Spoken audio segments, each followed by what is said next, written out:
गीत पुनीत कुमार बिट्टू। आप सुन रहे सिंगर साजन सिंह दीवाना को।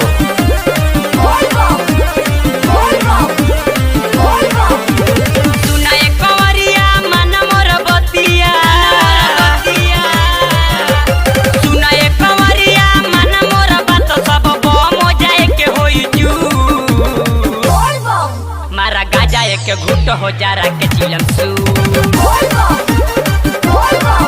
मारा गाजा एक घुट हो जा रहा के चिलम सू मारा गाजा एक घुट हो जा रहा के चिलम सू सुना एक कंवरिया मन मोर बतिया सुना एक कंवरिया मन मोर बात सब बम हो जाए के होई जू मारा गाजा एक घुट हो जा रहा के चिलम सू मारा गाजा एक घुट हो जा रहा के चिलम सू मारा गाजा एक घुट हो जा रहा के चिलम सू जरा के चिलम सू जरा के चिलम सू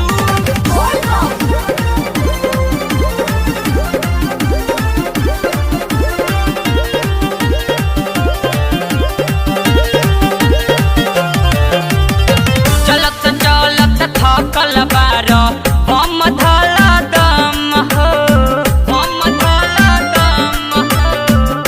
के बूटी मर बजे तो दर्द होई कम हो सुइया पहाड़ चढ़ी रुआ होता खरा बाबा जो चाहिए तो चल दोबारा छाला पड़ल बाटे पौआ में छाला पड़ल बाटे पौआ में जाई सब छू मारा गाजा एक घुट हो जा रहा के चिलम सू मारा गाजा एक घुट हो जा रहा के चिलम सू मारा गाजा एक घुट हो जा रहा के चिलम सू जरा के चिलम सू जरा के चिलम सू बाबा के नगरी देव घर बाटे यहाँ से बड़ी दूर हो यहाँ से बड़ी दूर हो बोल बम बोलत चल सकती मिली भरपूर हो सुखिया सुमार चल चढ़ावे परी जहल बाबा के गाजा मलबे तबे मिली बोल बम करी ही काम दावा लेखो बम करी काम दावा लेखन देहिए में जाई घूस मारा गाजा एक घुट हो जा रहा के चिलम सू मारा गाजा एक घुट हो जा रहा के चिलम सू मारा गाजा एक घुट हो जा रहा के चिलम सू जरा के चिलम सू जरा के चिलम सू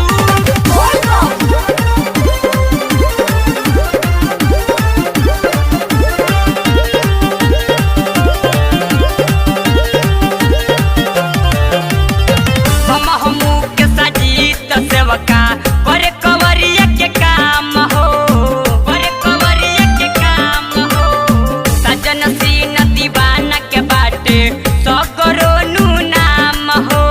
देर जन कर बम पहुँचे परिधाम दूसरे में उहू पर से लागत रे घाम गाजा नई खेत भंगिए के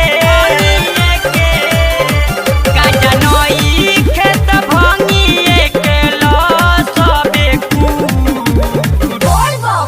मारा गाजा एक घुट हो जा रहा के चिलम सू